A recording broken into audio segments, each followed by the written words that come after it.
नमस्कार. देशोन्नती न्यूजच्या या विशेष मुलाखत कार्यक्रमात मी आनंद आंबेकर आपलं स्वागत करतो.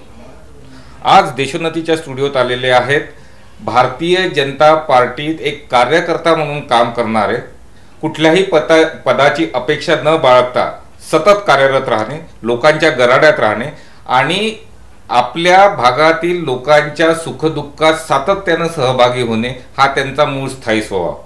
मी बोलतोय रमेश चोपडे यांच्याबद्दल. रमेश चोपडे हे पश्चिम नागपूर विधानसभा मतदारसंघातलं एक नावाजलेलं नाव. अगदी 1987 म्हणजे 80च्या दशकापासून भारतीय जनता पार्टी सोबत जोडलेले, नगरसेवक म्हणून लोकांची सेवा केलेले आणि आताही कुठल्याही पदावर नसताना संघटनेत, पक्षात लोकांसोबत सतत संपर्कात राहणे, अशा या व्यक्तिमत्वाला आज आम्ही इथे आमंत्रित केलेलं आहे. नमस्कार चोपडे सर. नमस्कार. नमस्कार. आज यांच्याविषयी आपण जाणून घेऊ, यांच्या राजकीय प्रवासाविषयी जाणून घेऊ आणि यांच्या सामाजिक चळवळीविषयी जाणून घेऊ.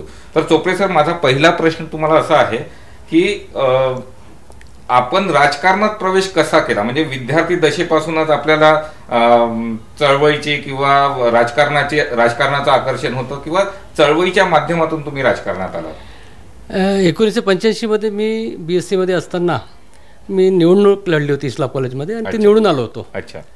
त्यानंतर माझ्या संपर्कात माननीय संजयजी जोशी जे देशाचे संघटन मंत्री होते आणि भारतीय जनता पक्षामध्ये, तर त्यांची माझी संबंध आले आणि त्यांनी मला विचारलं की तुला पार्टीत काम करायचं आहे का? तर ते माझ्यासाठी तर चांगली गोष्ट वाटली मला आणि मी ते जॉईन केलं तेव्हा. तेव्हा त्यांनी मला युवा मोर्चाचं मंत्री बनवलं. त्यानंतर संजयजी पण इथेच पश्चिम नागपूरमध्ये काम करायचे, परंतु त्यांनी नंतर मग ते गुजरातला गेले. त्यानंतर देवेंद्रजी फडणवीस झाले, नितीनजी गडकरी यांच्याशी माझा संबंध आला आणि पक्षातल्या मोठ्या नेत्यांशी माझा संपर्क येत गेला आणि मी एक निरंतर काम करत गेलो. मी वार्डाचा अध्यक्ष पण राहिलो. त्याच्यानंतर मग मला 1997 मध्ये तिकीट मिळाली. तेव्हा माझं वय साधारण महानगरपालिकेची आणि तो पहिल्यांदाच तो वार्ड आम्ही जिंकला. भारतीय जनता पार्टीने जिंकला. म्हणजे भारतीय जनता पार्टीचा प्रवेश पहिल्यांदा तिथे, कारण त्या भागात भारतीय जनता पार्टीचं काम असं एवढं मोठं नव्हतं, पण आम्ही जे सतत प्रयत्न करत होतो त्यातून ते साध्य झालं. आणि तेव्हा माननीय देवेंद्रजी फडणवीस हे महापौर बनले. त्यानंतर मला आणखी काम करण्याची संधी मिळाली. मी महानगरपालिकेत प्रतोद म्हणून काम केलं आणि मला महाराष्ट्र शासनातर्फे महाराष्ट्र प्रदूषण नियंत्रण मंडळ जे होतं त्याच्यावर मी सदस्य म्हणून नियुक्त झालो होतो.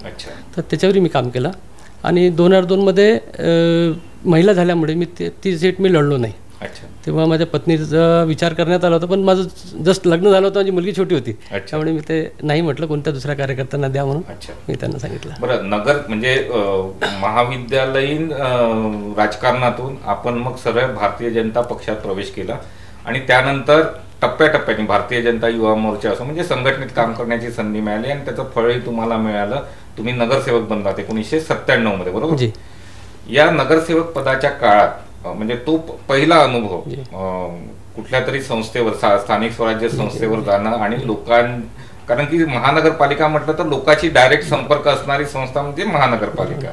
तेव्हा तुम्हाला काही अडचणी आल्या का किंवा तो अनुभव एकंदर कसा होता नगरसेवक? खरं तर भारतीय जनता पार्टीची पहिल्यांदा सत्ता महानगरपालिकेत बसली होती. तेव्हा देवेंद्रजी फडणवीस महापौर बनले आणि त्यानंतर काम करताना इतका आनंद येत होता, कारण की तेव्हा एक काम करण्याची वेगळीच म्हणजे प्रत्येक पदाधिकारी मदत करायचा. मी ज्या क्षेत्रातून निवडून आलो होतो तिथे मागासलेलं क्षेत्र होतं ते. मोठे कामं नव्हते, मोठा रस्ता नव्हता. तिथे आम्ही धरमपेठमध्ये जायचो, रामदासपेठमध्ये जायचो, ते दुहेरी रस्ते बघायचो, आम्ही डिवायडर बघायचं. मला वाटतं तर आमच्याकडे का नाही असे. तर तेव्हा पहिल्यांदा मला मान्य देवेंद्रजीने 4.5 कोटीचा फंड दिला होता. ते पोलीस लाईन टाकडी असं क्षेत्र होतं की जिथे कामच नव्हतं होत, म्हणजे PWDचा एरिया यायचा, तिथे काम करायला स्कोपच नव्हता महानगरपालिकेतर्फे. त्यावेळेस गडकरी साहेब PWD मिनिस्टर होते, त्यांनी मोठा फंड दिला तिथे. आणि त्यानंतर देवेंद्रजी आमदार असताना त्यांनी तिथे पण 5-6 लाख करोडचं फंड दिलं आणि ते तिथे म्हणजे त्या पोलीस लाईन टाकणीमध्ये अशी अव्यवस्था होती की जे पोलीस आपले ते 24 तास आपल्याला सेवा देतात, त्यांच्या घराला म्हणजे संडास अर्धवट, एकच नळ, त्याच्यावर 20 लोक पाणी भरायचे, झगडे व्हायचे तिथे पाण्यासाठी, असं परिस्थिती. तेव्हा एका घरात 3-3 नळ दिले आम्ही. त्यामुळे तिथे त्या लोकांमध्ये माझ्यावर म्हणजे भारतीय जनता पार्टीवर विश्वास निर्माण झाला आणि त्या काळापासून आमचं भारतीय जनता पार्टीचं जे बहुमत आहे, मत आहे, म्हणजे वोटर जे आहे ते वाढत गेले आमच्या तिथे. अच्छा, म्हणजे तुम्ही नगरसेवक पदाचा पुरेपूर उपयोग आपल्या परिसराच्या विकासासाठी करून घेतला बिलकुल म्हणता येईल. नाही. तिथे हायमास्ट लाईट नव्हते, आम्ही हायमास्ट लावले आणि कामं भरपूर केले मी तिथे. ते काम आहे की त्यानंतर मला 2 टर्म नव्हतो मी, पण ते कामच दिसले नाही. आजही मी ज्या वस्त्यांमध्ये जातो, म्हणजे आता एक गिटियांची वस्ती आहे, दलित वस्ती आहे, पण ते लोक म्हणतात आपने हमारा काम किया. काय असते साहेब, जेव्हा माणसाचा वेळ जो राहतो, मी एक कुतुबशाह नगर म्हणून वस्ती होती पोलीस तिथे रामदेव टेकडीच्या खाली, तिथली लोक मी बाहेर जेव्हाही आम्ही शाळेत जायचो किंवा त्या रस्त्याने जायचो, तर तिथून लोक गुंड घेऊन डोक्यावर ते पोलीसच्या एमटी सेक्शन म्हणून आहे, तिथे पाण्याचा एक नळ होता, त्या नळावर पाणी भरायला यायचे. आणि त्यांचा आम्ही विचार करतो की ते लोक त्या दिवसपासून, मी म्हणजे लहानपणापासून बघत होतो त्यांना जाताना, तर ते तिथनं गुंड घेऊन तिथे यायचे. मला सांगा, एक व्यक्तीला घरी पाणी लागते कमी कमी 20-25 लिटर लागते. 4 लोक राहतात, 100 लिटर पाणी आणायला त्यांना किती वेळ लागत असेल. तर ते तिथून जायचे. मला तर खूप वाईट वाटायचं की इथे नळ का नाही लावू शकत. तर मी आल्यावर सगळ्यात पहिले तिथे नळाची व्यवस्था केली. असता लोकांचा वेळ वाचला. आता त्यांना कळतं की बाबा किती आमचा वेळ वाचला. तेव्हा त्यांना 2 तास पाण्यामध्ये पाणी आणायला वेळ घालवायचे, आमचं ते 2 तास मी त्यांचे रोजचे वाचवले. तर त्यांचे महिन्याचे 60 तास मी वाचवले असं मला वाटतं. त्याचं मला समाधान आहे.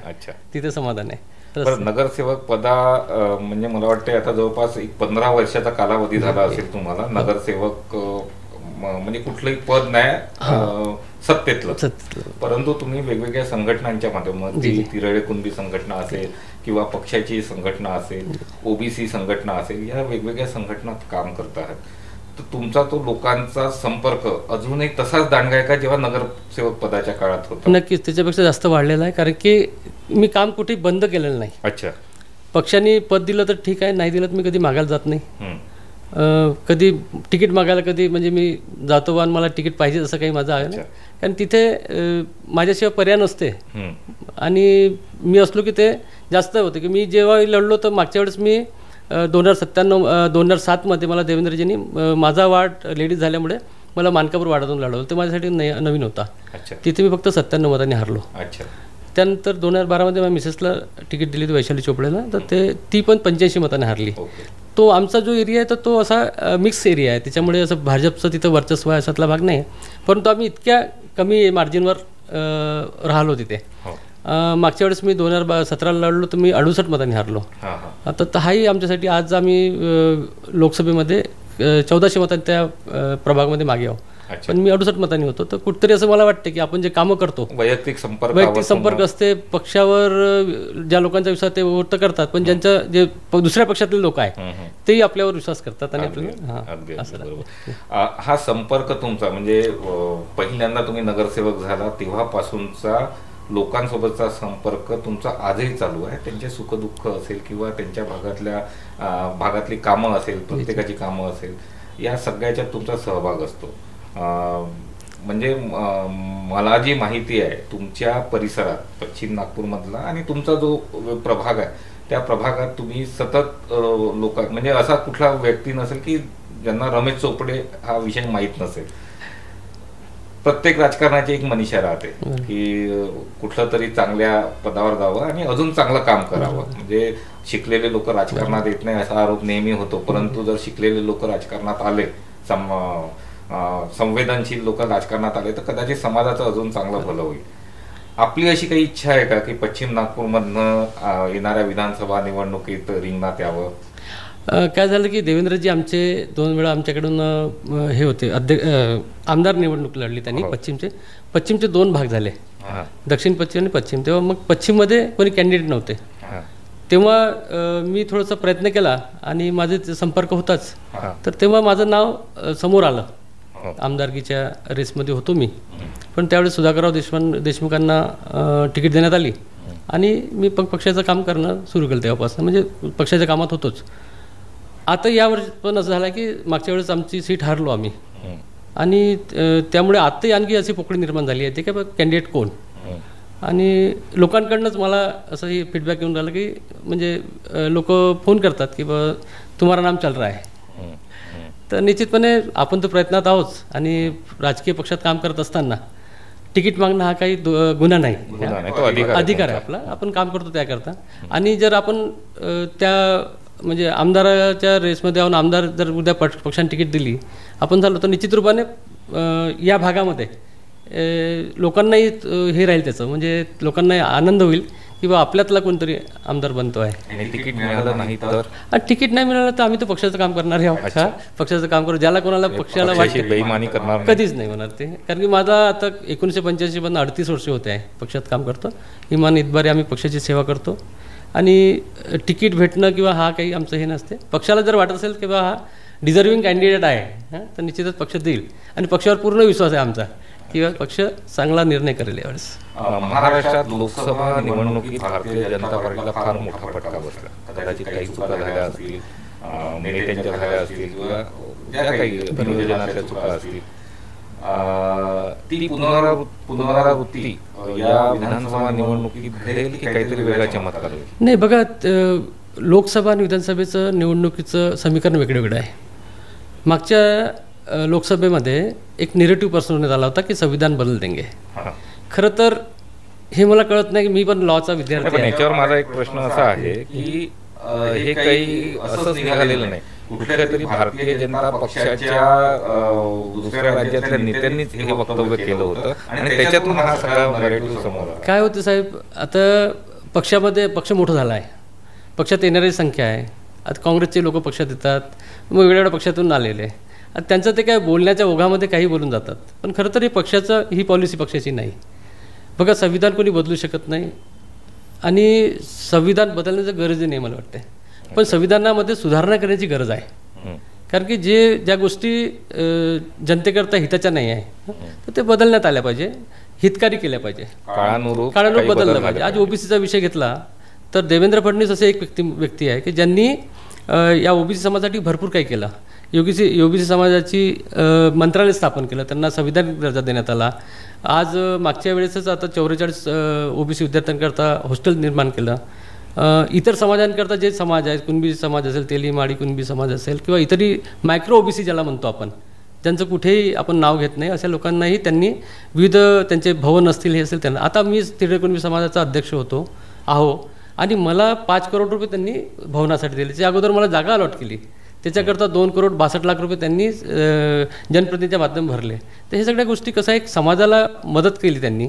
आजपर्यंत एवढे समाजाचे लोक झाले पण त्यांनी नाही केली. मराठा समाज असेल, मराठा समाजाचे नेहमी मुख्यमंत्री मराठा समाज राहायचे, पण तेव्हा मराठा समाजाला आरक्षण मिळावं असं कोणीही म्हटलं नाही. आज देवेंद्र फडणवीस आल्याबरोबर त्यांनी मराठा समाजाला आरक्षण हवं त्यासाठी आंदोलन सुरू केली. तरी पण देवेंद्रजींनी इतकं चांगलं ते हाताळलं आहे ते आंदोलन की त्यांनी त्यांच्याकरता 10% त्यांनी आरक्षण त्यांनीच दिलं. ते कोर्टात टिकावं यासाठी त्यांनी पुरेपूर प्रयत्न केला. पण मधल्या काळात उद्धव ठाकरे सरकार आलं आणि त्यांनी ते घालवलं. आजही सारथीसारखी संस्था निर्माण करून कुणबी मराठा कुणब्यांसाठी त्यांनी विद्यार्थ्यांकरता आणि सगळ्या समाजाकरता त्यांनी चांगलं काम केलेलं आहे. महाज्योतीसारखी योजना आणली आणि विविध योजना आणतच आहे ते. तर मला वाटते की ओबीसी समाजासाठी एकमात्र कोणी असेल तर भारतीय जनता पार्टी देवेंद्र फडणवीस असं व्यक्तिमत्व आहे ज्यांनी ओबीसी समाजासाठी भरपूर मोठं काम केलं आहे. गेल्या 3 महिन्याच्या काळात भारतीय जनता पार्टी अर्थात महायुतीने खूप चांगल्या योजना म्हणजे योजनांचा धडाका लावला, निर्णयांचा धडाका लावला. अगदी आचारसंहिता जाहीर होण्याच्या आदल्या दिवशीपर्यंत काही निर्णय घेतले.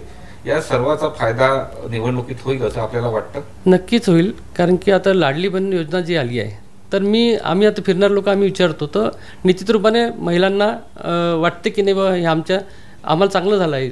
लाडली बहीण योजनेचे 1,500 रुपये मिळतात. खरं तर लोक काही कमेंट करतात, काही नेगेटिव्ह पसरवतात की बा 1,500 होतं का. जे लोक 2 दिवस उपासी आहे त्यांना विचारलं पाहिजे की आपण तुमच्या 1,500 किती कामात येईल.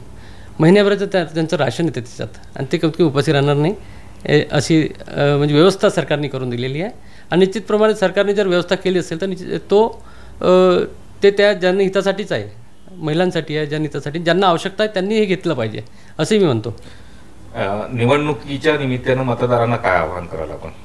मतदारांना एकच विनंती आहे की आपण या आता जे 20 तारखेला मतदान आहे त्या मतदानामध्ये मोठ्या प्रमाणात आपण मतदान करावं.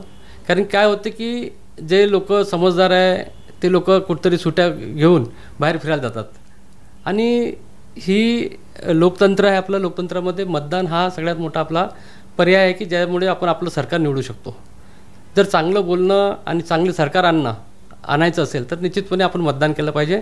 काय होते, आज ज्यांना म्हणजे राजकारण कळत नाही अशा लोकांकडनं आपण मतदान करून घेतो, झोपडपट्टीवाले मतदान करतात.